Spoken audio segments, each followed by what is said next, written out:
안녕하세요, 여러분. 그 집에 무슨 일이 채널에 오신 걸 진심으로 환영합니다. 벌써 많은 분들이 저와 함께 웃고 울며 인생의 소중한 이야기들을 나눠주고 계시는데요. 정말 고맙습니다. 오늘 준비한 이야기도 여러분의 마음에 깊이 와닿기를 바라며 정성껏 준비했어요.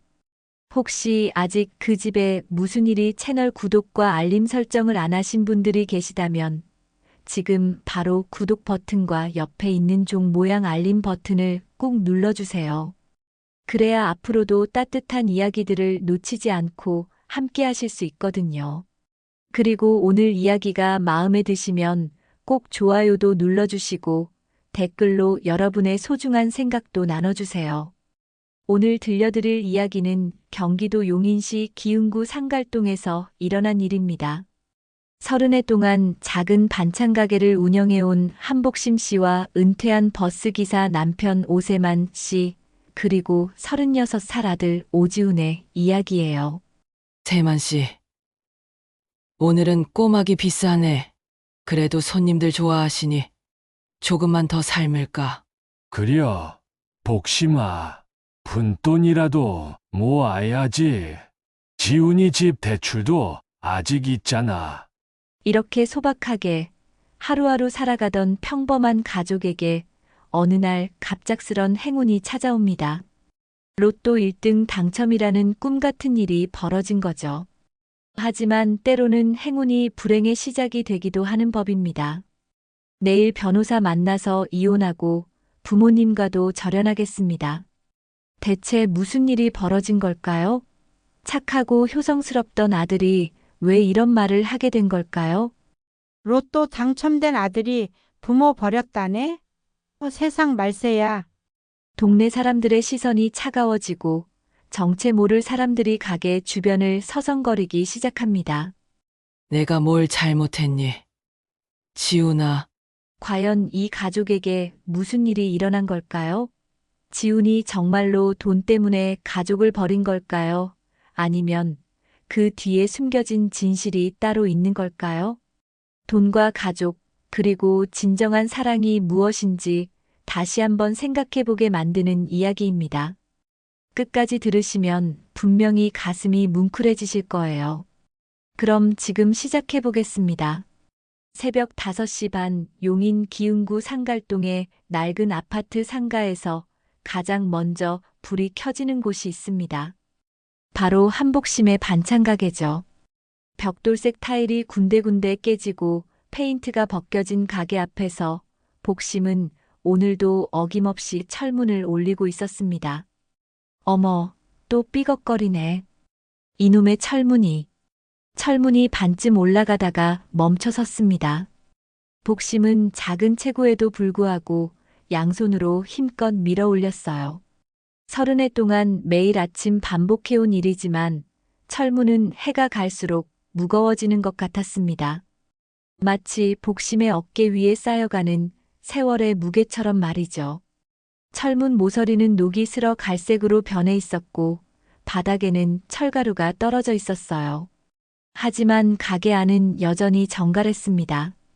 유리 진열장에는 어제 저녁에 정리해둔 멸치볶음과 어묵조림이 가지런히 놓여 있었고 벽시계는 변함없이 똑딱똑딱 소리를 내며 시간을 알려주고 있었어요. 그 시계는 가게를 처음 열던 날부터 지금까지 한 번도 멈춘 적이 없었습니다. 복심에게는 든든한 동반자 같은 존재였죠. 시계 아래로는 오래된 달력이 걸려 있었는데 중요한 날짜마다 빨간 펜으로 동그라미가 쳐져 있었어요. 가게 구석 작은 선반 위에는 오래된 적금 봉투와 도장, 그리고 손때가 새까맣게 묻은 수기 장부가 늘 자리를 지키고 있었습니다. 적금 봉투는 여러 개가 있었어요. 하나는 지훈이 대출 상환용, 하나는 가게 운영 비용, 또 하나는 만약을 대비한 비상금이었죠. 봉투 안에는 푼돈들이 차곡차곡 쌓여 있었습니다. 1,000원짜리, 5,000원짜리, 때로는 500원짜리 동전까지. 하루 종일 땀 흘려 일해서 번 소중한 돈들이었어요. 복심은 낡아서 끈이해진 앞치마를 두르며 오늘 할 일들을 머릿속으로 차근차근 정리했습니다. 꼬막 삶기, 시금치 무치기, 새로 들어온 고등어로 조림 만들기, 그리고 김치 담그기까지. 30해 동안 변하지 않은 일상이었지만 복심에게는 소중한 하루하루였어요. 이 작은 가게가 없었다면 지훈이 대학도 보낼 수 없었을 테고 지금 이렇게 셋이 함께 살 수도 없었을 거니까요. 냉장고 문을 열어보니 어제 저녁에 준비해둔 재료들이 가득했습니다. 시금치 한 단, 콩나물 2봉지, 그리고 값비싼 꼬막까지. 복심은 꼬막을 보며 잠시 고민에 빠졌어요. 시장에서 꼬막 가격을 들었을 때 깜짝 놀랐거든요. 여보, 벌써 나왔어요? 뒤에서 들려온 친숙한 목소리에 복심이 돌아보니 남편 오세만이 성성한 머리를 대충 빗으며 나오고 있었습니다. 은퇴한 시내버스 기사인 세만은 아직도 새벽에 일어나는 습관이 몸에 배어 있었어요. 40년 가까이 새벽 첫 차부터 막차까지 운전대를 잡았던 세월이 쉽게 사라지지 않는 거죠. 세만의 손은 여전히 거칠었고 햇볕에 그을린 얼굴에는 세월의 흔적이 깊게 새겨져 있었습니다. 세만 씨도 일찍 일어났네요. 오늘 꼬막 삶으려고 하는데 값이 정말 많이 올랐더라고요. 어떻게 이렇게 비쌀 수가 있어요? 복심은 걱정스러운 표정으로 말했습니다. 요즘 물가가 하늘 높은 줄 모르고 치솟는데 반찬 값은 마음대로 올리기가 어려웠거든요. 단골 손님들 대부분이 이 동네에서 오래 산 분들이라 형편이 넉넉하지 않다는 걸 복심은 누구보다 잘 알고 있었습니다. 가격을 올리면 손님들이 발걸음을 돌릴 것이고 올리지 않으면 남는 게 거의 없어요. 이런 고민은 매일 반복되는 일이었습니다. 그래도 꼬막이 비싸도 손님들이 좋아하시니까 조금만 더 삶을까요? 박씨 아주머니도 어제 또 찾으시더라고요. 복심의 목소리에는 깊은 고민이 담겨 있었습니다. 장사는 정이 우선이지만 현실적인 계산도 놓을 수 없었거든요. 특히 요즘같이 경기가 어려운 때에는 더욱 그랬어요. 세만은 복심의 어깨를 다정하게 다독이며 천천히 말했습니다. 그려, 복심아. 푼돈이라도 모아야지. 우리 지훈이 집 대출도 아직 많이 남아있잖아요. 그 애가 얼마나 걱정하는데. 부부의 대화 속에는 걱정과 사랑, 그리고 책임감이 함께 담겨 있었습니다. 36살 아들 오지훈은 몇 년 전부터 배달 대행을 전전하다가 최근에야 겨우 중소기업 계약직 자리를 얻었어요. 그래도 집 대출금은 여전히 부담스러운 상황이었죠. 매달 나가는 대출 이자와 원금 상환액만 해도 지훈의 월급에서 상당 부분을 차지했으니까요. 복심은 가스레인지에 불을 켜고 큰 냄비에 물을 가득 올렸습니다. 파란 불꽃이 활활 타오르며 냄비 바닥을 헤쳤어요. 김이 모락모락 올라오는 걸 보며 지훈이 어젯밤의 한 말이 선명하게 떠올랐습니다. 술에 취해서 울먹이며 했던 그 진심 어린 말 말이에요. 엄마, 아빠, 정말 죄송해요. 돈 좀 벌면 제일 먼저 부모님 가게부터 키워드릴게요. 진짜 약속이에요. 복심의 눈가가 촉촉하게 젖어들었습니다. 아들이 그런 마음을 갖고 있다는 것만으로도 충분히 고마웠어요. 비록 지금은 형편이 넉넉하지 않지만 서로를 의지하며 살아가는 이 평범한 일상이 얼마나 소중한 것인지를 복심은 뼈저리게 알고 있었습니다. 동네가 서서히 깨어나기 시작했습니다. 이른 출근길에 나서는 직장인들의 바쁜 발걸음 소리가 들리고 어디선가 강아지 짖는 소리도 멀리서 들려왔어요. 학교 가는 아이들의 제잘거리는 목소리와 웃음소리도 상가 앞을 스쳐 지나갔습니다. 복심과 세만의 평범하지만 소중한 하루도 이렇게 다시 시작되었습니다. 토요일 밤 지훈의 퇴근길은 여느 때와 다를 바 없었습니다. 중소기업 사무실에서 나온 지훈은 지친 어깨를 축 늘어뜨리며 집으로 향하는 버스에 몸을 맡겼어요. 창밖으로는 네온사인들이 반짝이고 있었지만 지훈의 마음은 여전히 무거웠습니다. 계약직이라는 불안정한 신분, 매달 빠져나가는 대출금, 그리고 부모님께 드리지 못하는 용돈까지. 36살 남자의 어깨는 생각보다 무거운 짐들로 가득했어요. 버스에서 내린 지우는 습관처럼 아파트 단지 앞 편의점으로 발걸음을 옮겼습니다. 야근으로 지친 몸에 캔커피 한 잔이라도 마시고 싶었거든요. 편의점 문을 밀고 들어서니 익숙한 벨소리가 반겨주었어요. 어서 오세요. 아르바이트생의 기계적인 인사말이 들렸습니다. 지우는 냉장고에서 캔커피를 하나 집어들고는 계산대로 향했어요. 그런데 계산대 옆에 놓인 로또 판매기가 눈에 들어왔습니다.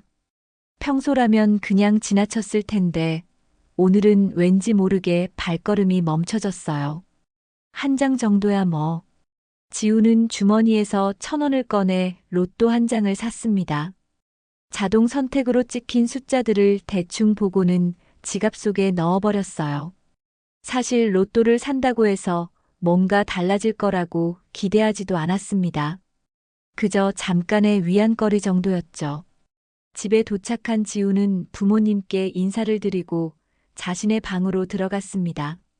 좁은 방 안에는 컴퓨터 책상과 싱글 침대, 그리고 옷장 하나가 전부였어요.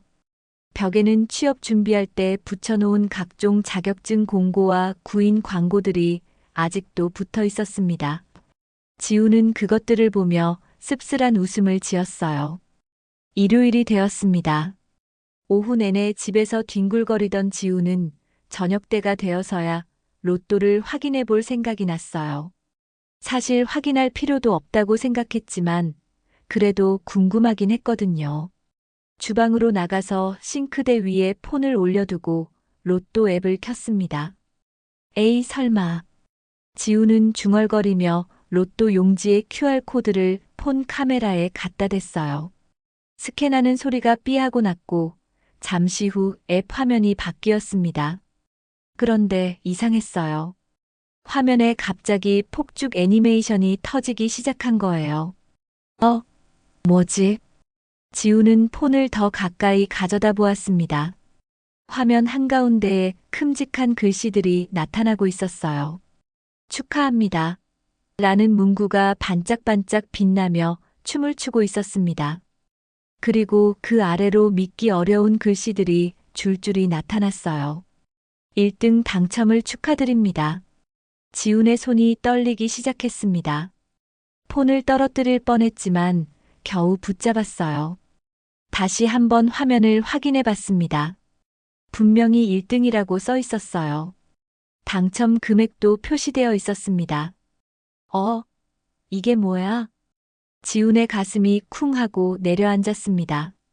숨이 막히는 것 같았어요. 꿈인지 현실인지 구분이 안 갔습니다. 몇 번을 더 확인해봐도 결과는 같았어요. 1등 당첨. 진짜였습니다. 엄마, 아빠. 지우는 거실로 뛰어나갔습니다. 목소리가 떨리고 있었어요. 텔레비전을 보고 있던 복심과 세만이 놀라서 지훈을 바라보았습니다. 왜 그래, 지훈아? 무슨 일이야? 복심이 걱정스러운 표정으로 물었습니다. 지훈의 얼굴이 새하얗게 질려 있었거든요. 이거 봐요. 1등이야. 진짜야. 나 당첨됐어. 지훈은 떨리는 손으로 폰을 부모님께 보여드렸습니다. 복심과 세만도 처음에는 무슨 소리인지 이해하지 못했어요. 하지만 폰 화면을 자세히 보니 정말로 1등 당첨이라고 나와 있었습니다. 어머나 여보. 이게 정말이야? 복심의 목소리도 떨리고 있었습니다. 세만은 안경을 벗었다 쓰기를 반복하며 화면을 들여다보았어요. 정말이네. 정말 1등이야. 그날 밤은 마치 축제 같았습니다. 평소라면 소박한 저녁을 먹었을 집안에 돼지갈비가 올라왔어요. 지훈이 급하게 나가서 사온 거였습니다. 소주도 1병, 2병 열렸습니다. 온 가족이 믿기 어려운 현실에 들떠 있었어요. 세마는 소주를 한 잔 걸치더니 벌겋게 상기된 얼굴로 말했습니다. 지훈아, 우리 이제 가게도 넓히고 전세도 전환하자. 손주 생기면 방도 더 필요할 테고 말이야. 복심도 환한 웃음을 지으며 맞장구를 쳤어요. 그러게 말이야. 이제야 좀 숨통이 트이겠네. 지훈이도 마음 놓고 장가갈 수 있고. 분위기가 한껏 들뜬 순간이었습니다. 그런데 갑자기 지훈이 입을 열었어요. 목소리가 차가웠습니다. 아버지, 어머니, 부모님이 지훈을 바라보았습니다. 뭔가 중요한 이야기를 하려는 듯한 표정이었어요. 내일 변호사 만나서 이혼하고 부모님과도 절연하겠습니다. 순간 집안이 얼어붙었습니다. 방금까지 웃음소리로 가득했던 거실이 한순간에 침묵에 빠졌어요. 복심은 손에 들고 있던 젓가락을 떨어뜨렸습니다. 달그락 소리가 유난히 크게 들렸어요. 얘가 미쳤나. 복심의 중얼거림이 정적을 깨뜨렸습니다. 세마는 소주잔을 든 채로 굳어버렸어요. 아까까지의 환한 웃음은 온데간데 없이 사라지고 차가운 공기만이 흐르고 있었습니다. 월요일 아침이 밝았지만 한복심의 반찬 가게에는 평소와 다른 공기가 흐르고 있었습니다.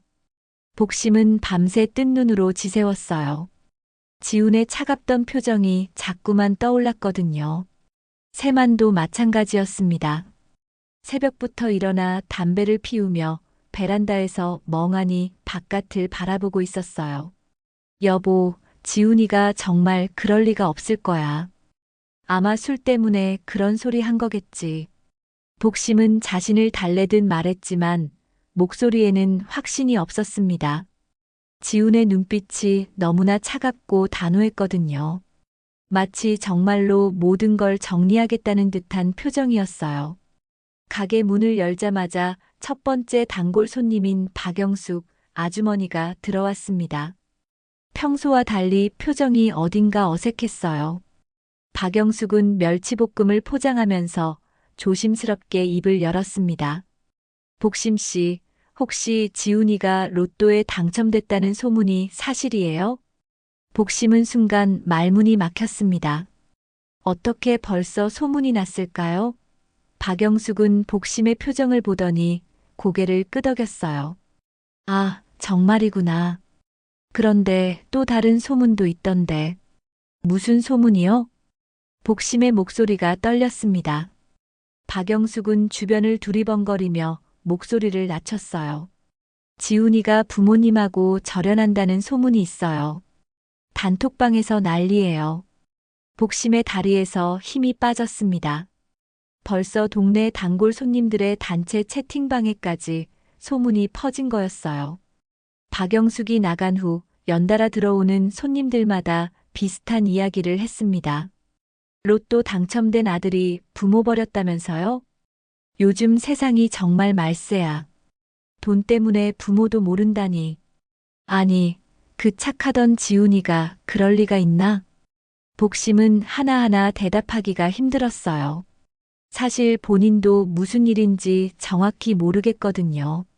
어젯밤 지훈의 말이 진심이었는지 아니면 갑작스러운 당첨에 흥분해서 한 말인지 확신이 서지 않았습니다. 점심시간이 되자 상황은 더욱 심각해졌습니다. 동네 맘카페에도 글이 올라온 모양이었어요. 평소에 잘 오지 않던 사람들까지 가게 앞을 지나가며 힐끔힐끔 보고 갔습니다. 마치 구경거리라도 되는 것처럼 말이에요. 아주머니, 지훈이 연락은 되세요? 단골 손님 중 한 명이 걱정스럽게 물었습니다. 복심은 그제야 지훈에게 전화를 걸어보려고 했어요. 하지만 전화기를 들자마자 손이 떨렸습니다. 만약 정말로 지훈이 전화를 받지 않는다면 어떻게 하죠? 여보세요? 지훈아? 다행히 전화는 연결되었습니다. 하지만 지훈의 목소리는 어제와 똑같이 차갑기만 했어요. 엄마, 저 바빠요. 오늘은 중요한 일이 있어서. 지훈아, 어제 한 말이 진심이야? 엄마가 뭘 잘못했는지 말해줘. 엄마는 잘못한 거 없어요. 그냥 제가 새로운 인생을 살고 싶을 뿐이에요. 그리고 전화가 끊어졌습니다. 복심이 다시 걸어보려고 했지만 이번에는 아예 받지 않았어요. 문자를 보내도 읽음 표시조차 뜨지 않았습니다. 지훈이 연락을 완전히 차단한 것 같았어요. 세만이 가게로 급하게 들어왔습니다. 얼굴이 창백했어요. 여보, 지훈이가 집에서 짐 다 싸서 나갔네. 이웃집 아주머니가 봤다고 하네. 복심의 가슴이 철렁 내려앉았습니다. 정말로 지훈이 집을 나간 거였어요. 그것도 아무 말 없이 말이죠. 그럼 어디로 간 거야? 연락도 안 되고. 세만도 막막한 표정이었습니다. 아들이 갑자기 이상하게 변해버린 이유를 도무지 알 수가 없었거든요. 로또에 당첨된 게 그렇게 기쁜 일인데 왜 부모를 버리려고 하는 걸까요? 다음 날 화요일 복심과 세만은 더 이상 기다릴 수 없어서 지훈을 찾아 나서기로 했습니다. 지훈의 직장 동료에게 연락해보니 지훈이 서울 본점 은행에 간다는 이야기를 들을 수 있었어요. 아마 당첨금을 받으러 간 것 같았습니다. 부부는 서둘러 막차를 타고 서울로 향했습니다. 평소에 서울 나들이라도 할 때는 들뜬 마음이었는데 오늘은 마음이 무겁기만 했어요. 지하철을 갈아타고 또 갈아타서 겨우 은행이 있는 곳까지 도착했습니다. 높고 웅장한 은행 건물 앞에 서니 기가 죽는 것 같았어요. 평생 동네 작은 은행만 다녀본 부부에게는 너무나 큰 건물이었거든요. 복심은 오래된 적금 봉투를 꼭 움켜쥐고 있었습니다. 혹시 지훈에게 필요한 서류가 있을지 몰라서 가져온 거였어요. 은행 로비에 들어서자마자 복심의 눈에 익숙한 뒷모습이 보였습니다. 정장을 말끔히 차려입은 지훈이었어요. 그런데 지훈 주변에는 낯선 남자들이 서너 명 서성이고 있었습니다. 모두 고급 수트를 입고 있었고 표정이 굳세고 냉랭했어요. 지훈아, 지훈아. 복심이 큰 소리로 지훈을 불렀습니다. 로비에 있던 사람들이 모두 돌아보았어요. 지훈도 어머니의 목소리를 들었지만 고개조차 돌리지 않았습니다. 오히려 주변에 수트 입은 남자들에게 뭔가 지시하는 것 같았어요. 복심이 지훈에게 다가가려고 했을 때 갑자기 은행 경비원이 막아섰습니다. 죄송합니다. 저쪽 고객님이 접근하지 말아달라고 하셨습니다. 고객님이요? 쟤는 제 아들인데요. 복심의 목소리가 떨렸습니다. 그때 지훈이 처음으로 고개를 돌렸어요. 하지만 표정은 여전히 차갑기만 했습니다. 모르는 분입니다. 계속 접근하시면 신고하겠습니다. 복심은 믿을 수가 없었어요. 자신이 10달 동안 뱃속에 품고 젖을 먹여 키운 아들이 모르는 사람이라고 하다니. 충격에 손에서 힘이 빠져 적금 봉투가 바닥으로 떨어졌습니다. 봉투 안에서 오래된 도장과 통장들이 흩어졌어요. 세만이 급하게 복심을 부축했습니다. 복심의 다리에서 힘이 완전히 빠진 것 같았거든요. 세만은 바닥에 흩어진 적금 봉투를 주워 담으며 속으로 중얼거렸습니다. 저놈이 왜 이렇게까지 하는 거야? 대체 무슨 일이 생긴 거지? 은행 로비에 많은 사람들이 이 광경을 지켜보고 있었습니다. 복심과 세만은 초라한 옷차림 때문에 더욱 눈에 띄었어요. 반면 지훈은 말끔한 정장 차림으로 마치 다른 세상 사람 같아 보였습니다. 월요일 아침 복심이 가게 문을 열자마자 이상한 기운을 느꼈습니다. 평소보다 일찍 나온 단골 손님들이 수군거리며 복심을 바라보고 있었어요. 그들의 시선에는 동정과 호기심이 뒤섞여 있었습니다. 복심 씨, 뉴스 봤어요? 박영숙 아주머니가 조심스럽게 물었습니다. 복심은 고개를 갸웃거렸어요. 무슨 뉴스를 말하는 건지 몰랐거든요. 무슨 뉴스요? 아침 뉴스에 나왔어요. 불효 로또남이라고 해서. 복심의 얼굴이 하얗게 질렸습니다. 설마 지훈 이야기가 뉴스에까지 나온 건가요? 박영숙은 핸드폰을 꺼내서 뉴스 영상을 보여주었어요. 화면에는 정말로 로또 당첨 후 부모 절연 선언한 불효자라는 자막이 떠 있었습니다. 어머나. 복심의 다리에서 힘이 빠졌어요. 비록 얼굴은 모자이크 처리되어 있었지만 분명히 지훈에 대한 이야기였습니다. 기자는 냉정한 목소리로 요즘 젊은 세대의 패륜적 행태를 비판하고 있었어요. 그날부터 가게에는 평소와 다른 사람들이 나타나기 시작했습니다. 정체를 알 수 없는 사내들이 들락거리기 시작한 거예요. 첫 번째는 깔끔한 양복을 입은 중년 남자였습니다. 사장님, 혹시 가게 양도할 생각 없으세요? 남자는 가방에서 계약서 뭉치를 꺼내며 말했습니다. 복심은 당황했어요. 가게를 양도할 생각은 전혀 없었거든요. 저희는 그런 생각이 없는데요. 아, 그러시군요. 그런데 요즘 상황이 어려우시잖아요. 언제든 생각이 바뀌시면 연락 주세요. 남자는 명함을 놓고 갔습니다. 명함에는 부동산 컨설팅이라고 적혀 있었어요. 복심은 이상했지만 별로 신경 쓰지 않았습니다. 하지만 그것은 시작에 불과했어요. 오후에는 또 다른 남자가 나타났습니다. 이번에는 큰 화분을 들고 왔어요.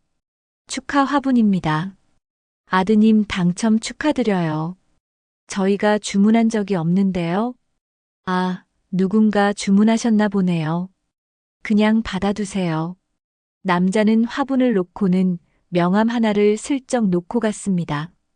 복심이 명함을 보니 금융 상담이라고 적혀 있었어요. 뭔가 수상했지만 복심은 그냥 화분을 가게 한 구석에 두었습니다. 저녁이 되어 가게 문을 닫을 때였습니다. 복심은 셔터를 내리다가 이상한 걸 발견했어요. 셔터 모서리에 하얀 분필로 작은 표시가 그어져 있었습니다. 동그라미 안에 X표 같은 것이었어요. 세만 씨, 이게 뭐예요? 세만이 나와서 보더니 고개를 갸웃거렸습니다. 글쎄, 아이들 장난인가? 부부는 별로 신경 쓰지 않고 집으로 올라갔어요. 하지만 다음 날 아침 분필 표시는 더 많아져 있었습니다. 셔터 곳곳에 이상한 기호들이 그어져 있었어요. 화요일 오후 복심이 가게에서 반찬을 정리하고 있을 때 익숙한 목소리가 들렸습니다. 어머님. 돌아보니 며느리 이서진이 서 있었어요. 하지만 평소의 밝은 모습과는 달리 얼굴이 울상이었습니다. 눈이 빨갛게 부어 있는 것으로 보아 많이 운 것 같았어요. 어머, 서진아. 어쩐 일이니? 복심은 반가웠지만 서진의 표정이 심상치 않아서 걱정이 되었습니다. 서진은 가게 안으로 들어오며 고개를 숙였어요. 어머님, 죄송해요. 뭐가 죄송해? 어서 앉아. 복심은 서진을 의자에 앉히고 물을 가져다 주었습니다. 서진은 물을 한 모금 마신 후 떨리는 목소리로 말하기 시작했어요. 지훈 오빠가 갑자기 변호사랑 이혼 서류부터 내자고 했어요. 저도 이유를 전혀 모르겠어요. 복심의 가슴이 철렁했습니다. 지훈이 부모와의 절연뿐만 아니라 아내와도 이혼을 하려고 한다는 거였어요. 그게 무슨 소리야? 너희 사이에 무슨 일이라도 있었니? 아니에요. 저도 정말 모르겠어요. 로또 당첨되고 나서 갑자기 이상해졌어요. 서진의 눈에서 눈물이 떨어졌습니다. 복심은 서진의 손을 잡고 다독였어요. 서진아, 솔직히 말해봐. 혹시 너희한테 무슨 일이 있니?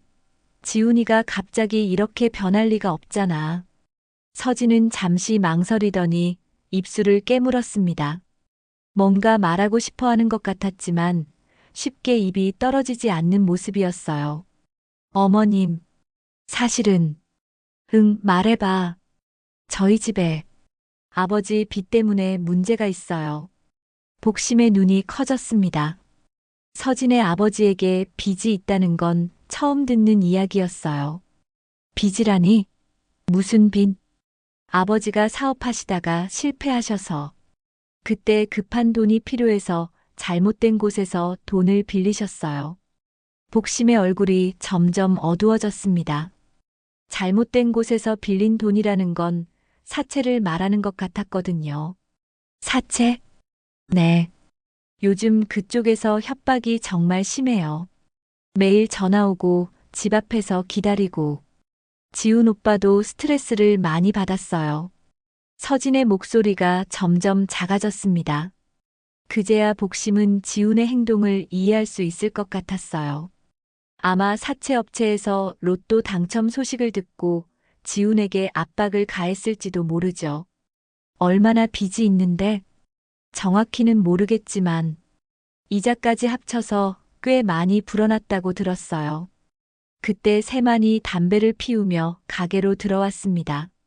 서진의 울상을 보더니 무슨 일인지 알아차린 것 같았어요.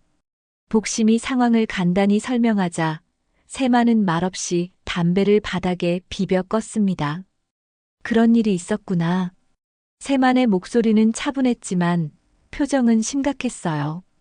사채업체라는 말을 듣자마자 상황이 얼마나 심각한지 알 수 있었거든요. 어머님, 아버님, 정말 죄송해요. 제가 이런 집안 사정 때문에. 뭘 미안해해. 너도 피해자잖아. 복심은 서진을 위로했지만 마음속으로는 복잡했어요. 지훈이 가족을 버리려는 이유를 알겠지만 그렇다고 해서 받아들일 수는 없었거든요. 아무리 어려운 상황이라도 가족끼리 힘을 합쳐 해결해야 하는 거 아닌가요? 서진아, 지금 지훈이는 어디 있니? 모르겠어요.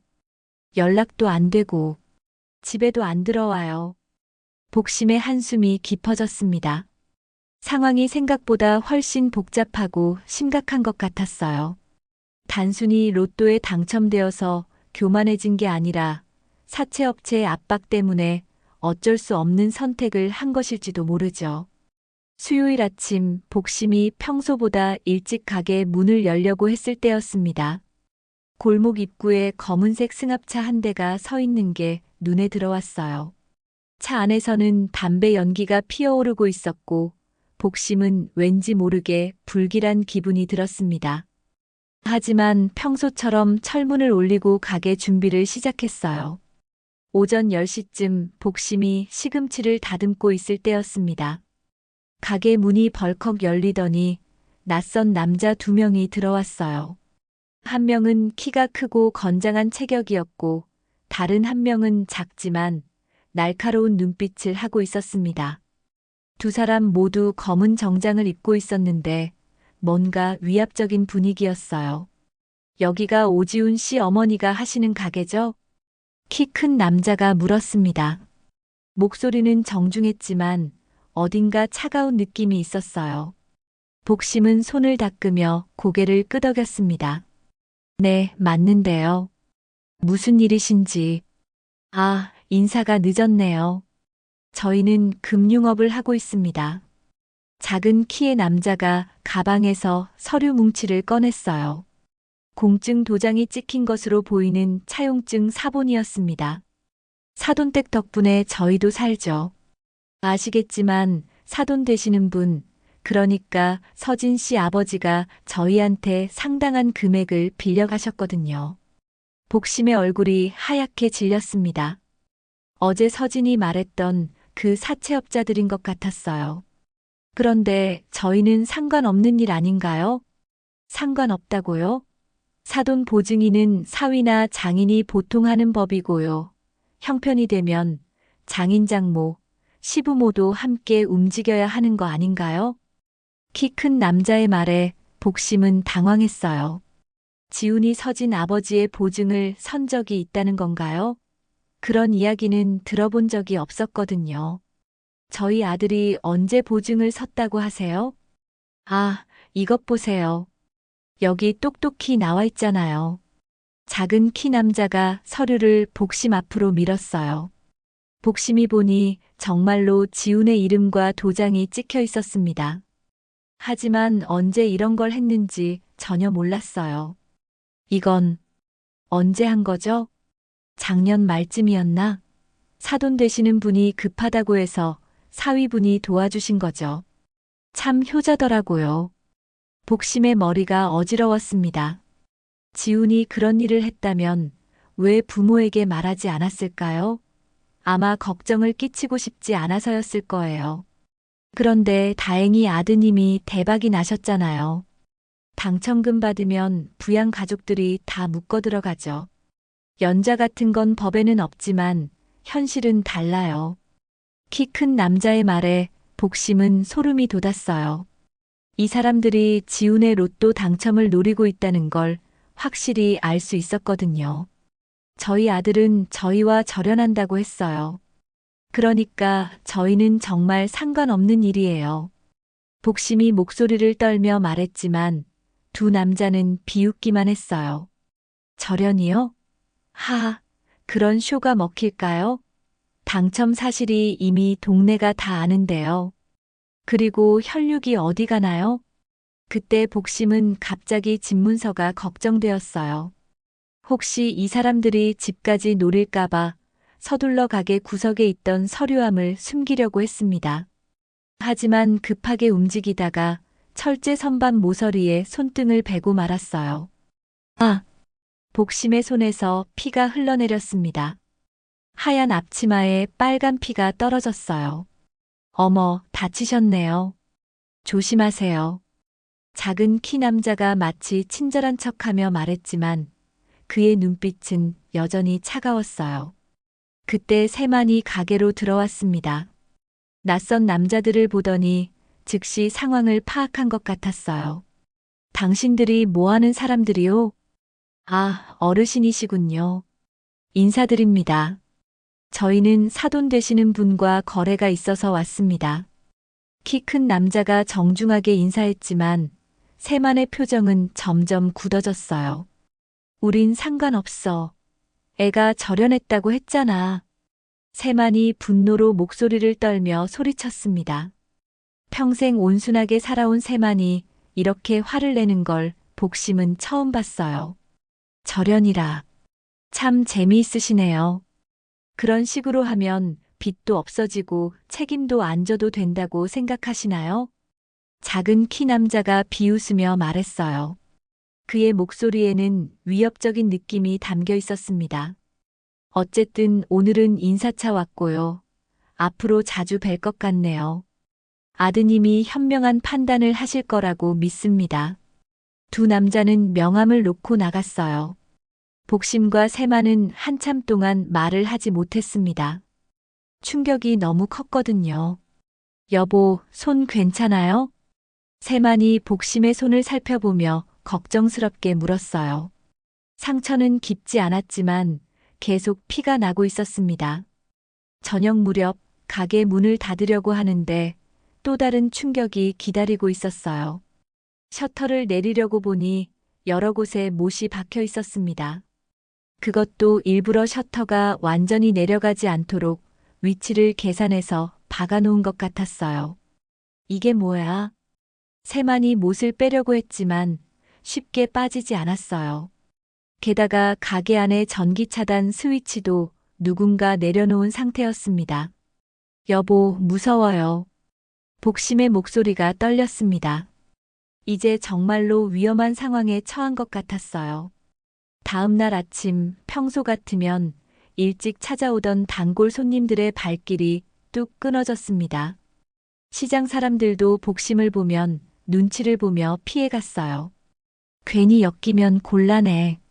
누군가 작은 목소리로 중얼거리는 소리가 들렸습니다. 동네 사람들이 모두 복심 가족을 피하고 있었어요. 사채업자들이 나타난 이후로 분위기가 완전히 바뀐 거였습니다.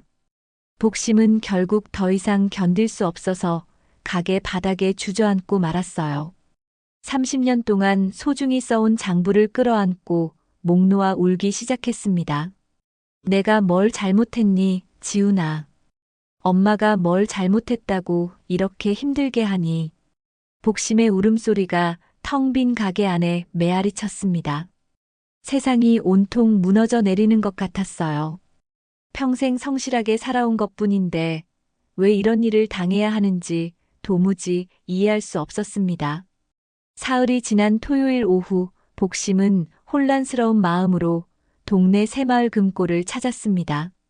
사채업자들이 찾아온 이후 가게 매출이 뚝 떨어져서 적금을 해지해야 할지도 모른다는 생각 때문이었어요. 30년 동안 푼돈이 남아 차곡차곡 모아온 돈이었지만 이제 당장 생활비가 급했거든요. 창구에서 번호표를 뽑고 기다리는데 직원이 복심을 불렀습니다. 한복심 고객님 잠시만요. 고객님 계좌 관련해서 안내할 내용이 있습니다. 복심은 가슴이 철렁했어요. 혹시 사채업자들이 은행까지 압력을 가한 건 아닐까 걱정됐거든요. 무슨 일인가요? 아, 좋은 소식입니다. 고객님의 계좌가 익명 기부 신탁 수혜 조건에 해당되어서 앞으로 모든 수수료가 면제됩니다. 직원이 서류를 보여주며 설명했어요. 복심은 무슨 말인지 이해하지 못했습니다. 익명 기부 신탁이 뭔가요? 누군가가 익명으로 신탁을 설정해서 특정 조건에 해당하는 고객들의 금융 서비스 수수료를 대납해 주는 거예요. 고객님이 그 조건에 해당하셔서 혜택을 받으시게 됐습니다. 복심은 여전히 이해가 안 됐지만 좋은 일인 것 같아서 고개만 끄덕였어요. 하지만 마음 한편으로는 이상했습니다. 누가 자신 같은 사람을 도와줄까요? 집에 돌아가는 길에 복심은 여전히 혼란스러웠어요. 요 며칠 사이에 일어난 일들이 너무 많아서 머리가 복잡했거든요. 지훈의 배신감, 사채업자들의 위협, 그리고 지금의 뜻밖의 혜택까지. 가게에 도착하니 서진이 기다리고 있었습니다. 며칠 전보다 더 야위어 보였지만 표정은 조금 달라 보였어요. 뭔가 결심을 한 것 같은 얼굴이었습니다. 어머님 기다렸어요. 서진아, 웬일이니? 얼굴이 많이 상했구나. 복심은 서진을 안쓰럽게 바라봤어요. 며느리의 얼굴에는 잠 못 이룬 흔적이 역력했습니다. 서진은 가방에서 봉투 2개를 꺼내서 복심 앞에 조심스럽게 내밀었어요. 어머님, 이거 제가 맡아둔 거예요. 뭔데 그래? 복심이 봉투를 받아들며 물었습니다. 서진의 목소리가 떨리기 시작했어요. 이건 오빠가 언론 앞에서 절연 선언한 그날 변호사한테 지불한 비용 영수증이에요. 그리고 이건 서진이 2번째 봉투를 가리키며 말을 이었습니다. 부모님 명의로 된 평생연금 신탁계약서 사본이에요. 수익자는 오직 어머님, 아버님이고 지급 방식은 월세 보전에다가 병원비 전액 보장이에요. 복심의 손이 떨렸습니다. 무슨 말인지 정확히 이해는 안 됐지만 뭔가 중요한 이야기라는 걸 알 수 있었어요. 그런데 왜 이런 걸? 오빠가 이름을 안 남기려고 익명으로 다 꾸몄어요. 그래서 어머님도 모르셨던 거예요. 서진의 말에 복심의 가슴이 뛰기 시작했습니다. 뭔가 오해하고 있었던 건 아닐까 하는 생각이 들었거든요. 그럼 그놈이 우릴 버린 게 아니라 지키려고 한 거야? 복심의 목소리가 떨렸어요. 서진이 고개를 끄덕이더니 갑자기 오열하기 시작했습니다. 어머님, 정말 죄송해요. 제가 다 말씀드렸어야 했는데. 무슨 소리야? 왜 울어? 복심이 서진의 어깨를 감싸며 물었어요. 서진은 한참을 울더니 떨리는 목소리로 진실을 털어놓기 시작했습니다. 제 친정아버지가 도박빚으로 오빠를 협박했어요. 당첨금의 절반을 달라고 하면서 시댁가게 사진까지 가져와서 망하게 하겠다고 위협했어요. 복심의 얼굴이 창백해졌습니다. 상상했던 것보다 상황이 훨씬 심각했던 거예요. 그래서 오빠가 먼저 이혼을 요구한 거예요. 저를 빼내고 시댁과도 법적 연결고리를 끊어야 사채업자들이 더 이상 덤비지 못한다고. 오빠가 다 욕먹기로 한 거예요. 서진의 말에 복심은 머리가 하얘지는 것을 느꼈어요.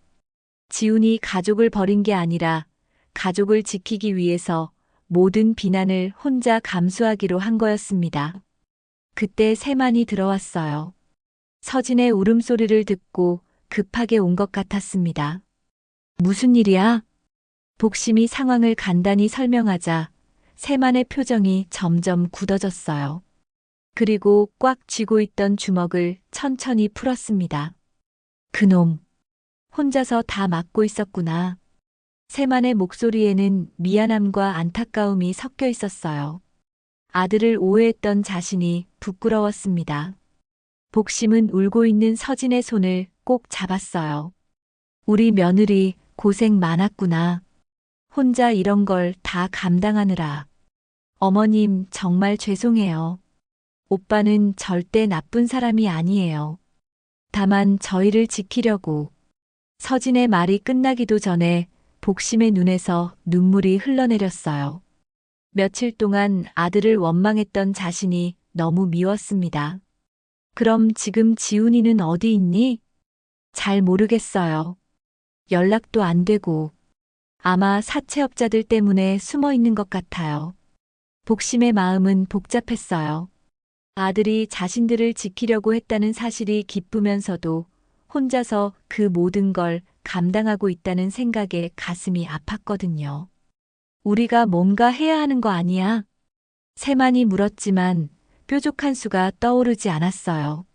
지훈이 법적으로 절연을 선언한 상황에서 부모가 나서면 오히려 지훈의 계획을 망칠 수도 있었거든요. 일단 서진이 말대로 기다려보자. 지훈이가 다 계획이 있을 거야. 복심이 말했지만 마음은 편하지 않았습니다. 아들이 혼자서 얼마나 많은 걸 감당하고 있을까 생각하니 잠이 올 리가 없었어요. 서진의 도움으로 복심과 세만은 매달 첫째 주 새벽마다 죽저녁 육교 및 편의점 근처에서 기다리기 시작했습니다.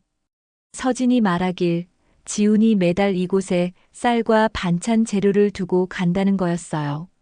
직접 만나지는 못하지만 멀리서라도 아들의 모습을 보고 싶었거든요. 첫 번째 기다림은 허탕이었습니다. 아마 지훈이 부모님이 올 걸 눈치챘나 봐요. 두 번째도 마찬가지였어요. 하지만 복심과 세만은 포기하지 않았습니다. 아들이 얼마나 힘들어하고 있을지 생각하니 가만히 있을 수가 없었거든요. 세 번째 새벽이었습니다. 10월의 차가운 새벽 공기가 뼛속까지 스며드는 것 같았어요. 죽저녁 육교 밑은 한산했고 가로등 불빛만이 을씨년스럽게 주변을 비추고 있었습니다. 빗물이 고인 콘크리트 바닥에는 편의점의 형광등 불빛이 차갑게 반사되고 있었어요. 여보, 오늘도 안 올까요? 복심이 추위에 떨며 물었습니다. 벌써 2시간째 기다리고 있었거든요. 세만도 지쳐 보였지만 포기할 생각은 없어 보였어요. 조금만 더 기다려봅시다.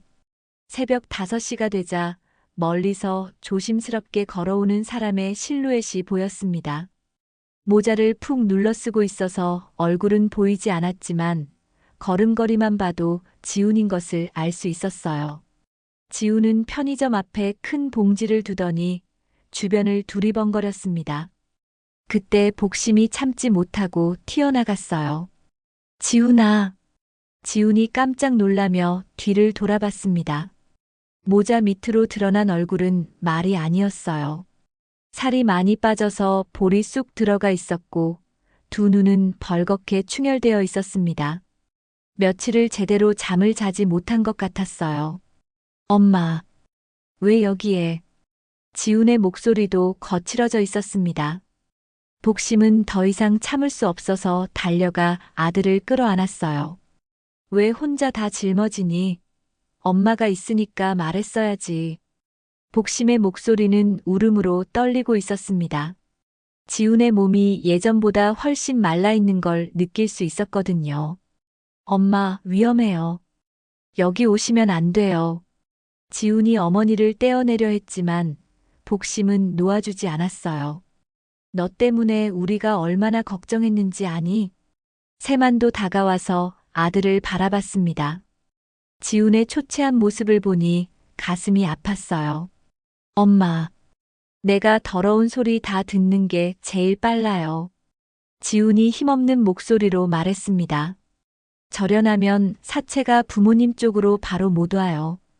이혼하면 서진이도 빠져나오고, 신탁으로 돌려놓으면 부모님 생활은 지킬 수 있고, 지훈의 설명을 듣고 있던 복심의 눈에서 눈물이 흘러내렸어요. 아들이 얼마나 많은 걸 혼자 감당하고 있었는지 알 수 있었거든요. 그래도 가족한테 말했어야지.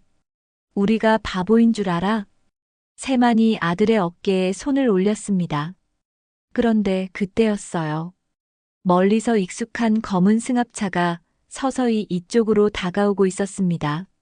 저기, 복심이 승합차를 가리키며 말했어요.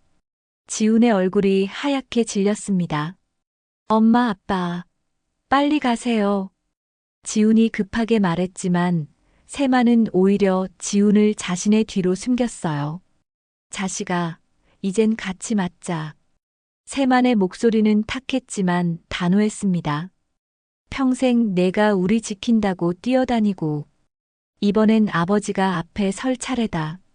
세만이 핸드폰을 꺼내서 112에 신고했어요. 동시에 서진이 미리 준비해둔 변호사에게 연락했습니다.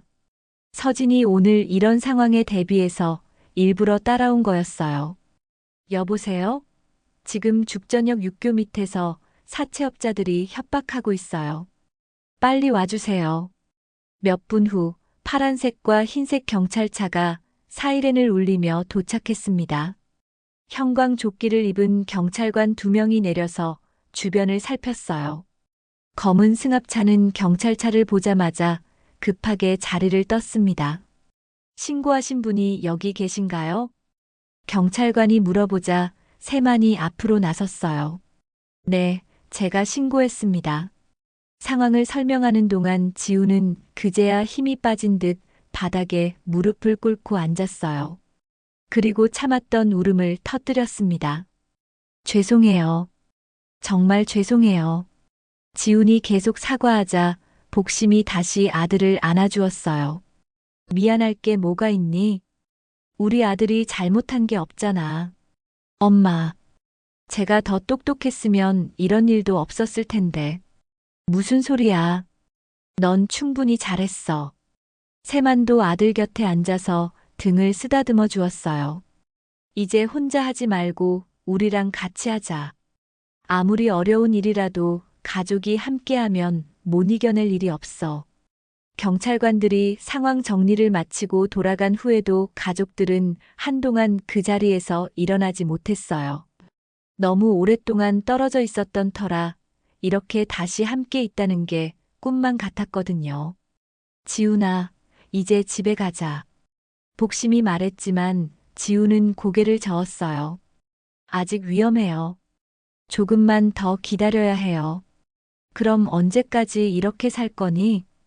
변호사 선생님이 법적 절차를 진행하고 있어요. 조금만 더 참아주세요. 지훈의 말에 가족들은 안타까웠지만 이해할 수밖에 없었어요. 하지만 이제는 혼자가 아니라는 걸 알았으니 그것만으로도 큰 위안이 되었습니다. 새벽 하늘이 조금씩 밝아오기 시작했어요. 오랜만에 함께한 가족의 시간이었지만 아직 해결해야 할 일들이 많이 남아 있었습니다. 지훈이 미리 준비해둔 녹취록과 메신저 대화 내용들이 큰 역할을 했습니다. 사채업자들이 협박하는 모든 과정이 증거로 남아 있었거든요. 변호사가 이 자료들을 경찰서에 접수하자마자 수사가 본격적으로 시작되었어요. 지훈이 몇 달 동안 혼자서 얼마나 치밀하게 준비했는지 알 수 있었습니다. 아들이 정말 대단해요. 이런 걸 혼자서 다 준비했다니. 변호사도 감탄할 정도였어요. 사채업자들의 불법 행위를 입증할 수 있는 결정적인 증거들이 모두 갖춰져 있었거든요. 수사가 진행되면서 사채업자들은 더 이상 복심의 가게 근처에 나타나지 않았습니다. 경찰의 수사망이 좁혀지고 있다는 걸 알았기 때문이죠. 동네 분위기도 조금씩 예전으로 돌아가기 시작했어요. 몇 달이 지나자 복심과 세만에게 은행에서 연락이 왔습니다. 익명으로 되어 있던 신탁의 이름이 바뀐다는 내용이었어요. 고객님, 신탁 명칭이 오세만 한복심 평생연금 신탁으로 변경됩니다. 은행 직원의 설명을 들으니 이제야 모든 게 명확해졌어요. 지훈이 자신의 이름을 드러내기로 한 거였습니다. 더 이상 숨을 필요가 없어졌다는 뜻이었죠. 월세 보전과 병원비 자동이체는 계속 유지되고요.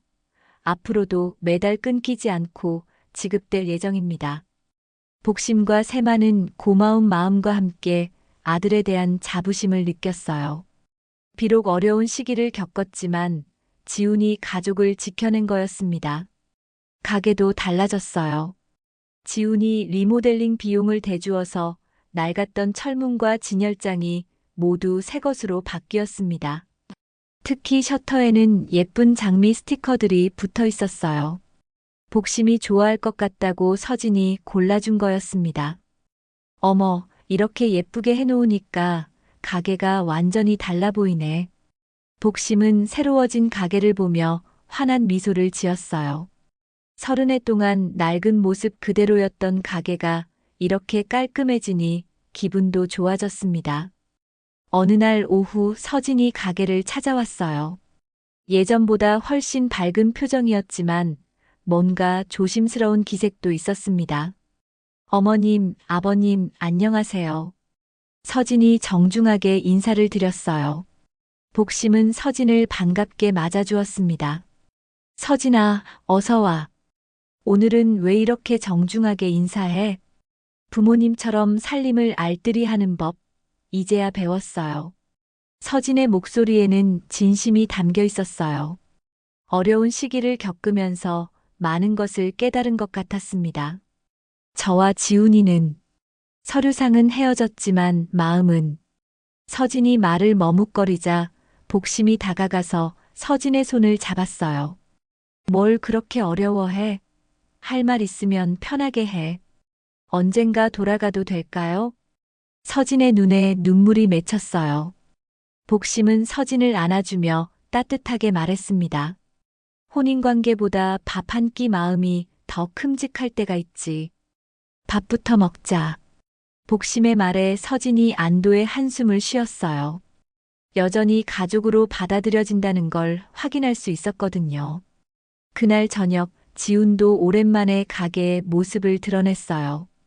예전보다 살이 오르고 얼굴에도 생기가 돌았습니다. 가족들이 함께 둘러앉아 저녁을 먹는 모습은 정말 오랜만이었어요. 지훈아, 많이 힘들었지? 세만이 아들에게 물었어요. 지훈은 고개를 저었습니다. 아니에요. 가족을 지킬 수 있어서 다행이었어요. 우리 아들 정말 장했어. 복심이 지훈의 등을 쓰다듬어 주었어요. 그런 어머니를 보며 지훈도 미소를 지었습니다. 늦은 밤이 되어서야 가족들은 각자 자리로 돌아갔어요. 세마는 가게 정리를 마치고 마지막으로 불을 끄려고 했습니다. 그런데 스위치에 손을 올린 채로 잠시 멈춰 섰어요. 여보. 세만이 복심을 불렀어요. 왜요? 돈은 나눌수록 작아지지만 마음은 나눌수록 커진다더니. 우리가 오늘 그걸 배웠네. 세만의 말에 복심이 고개를 끄덕였어요. 맞아요. 처음에는 지훈이가 우리를 버렸다고 생각했는데 알고 보니 가장 힘든 일을 혼자 다 맡아서 한 거였잖아요. 우리 아들 욕 좀 먹었으면 어째. 살아남는 법을 배워서 돌아왔는데. 복심의 말에는 아들에 대한 자부심이 가득했어요. 비록 힘든 시간이었지만 그 과정에서 지훈이 진정한 어른으로 성장했다는 걸 알 수 있었거든요. 세만이 드디어 불을 껐습니다. 하지만 가게가 완전히 어둠에 빠지지는 않았어요. 유리 진열장 안에 작은 LED 조명이 은은하게 빛나고 있었거든요. 밖에서는 찬바람이 불고 있었지만 가게 안은 따뜻했어요. 유리창에는 가족들의 실루엣이 비쳐 보였습니다. 30해 동안 이 자리를 지켜온 작은 반찬 가게에서 새로운 희망이 싹트고 있었어요. 거친 바람에도 꺼지지 않는 유리 진열장의 작은 불빛처럼 이 가족의 삶도 다시 뜨겁게 타오르고 있었습니다. 어떤 어려움이 와도 서로를 지켜내겠다는 마음으로 말이에요. 복심은 마지막으로 가게를 둘러보며 미소를 지었어요. 내일도 또 이 자리에서 손님들을 맞이하고 정성스럽게 만든 반찬들을 팔 거예요. 하지만 이제는 혼자가 아니라는 걸 알고 있어서 마음이 든든했습니다.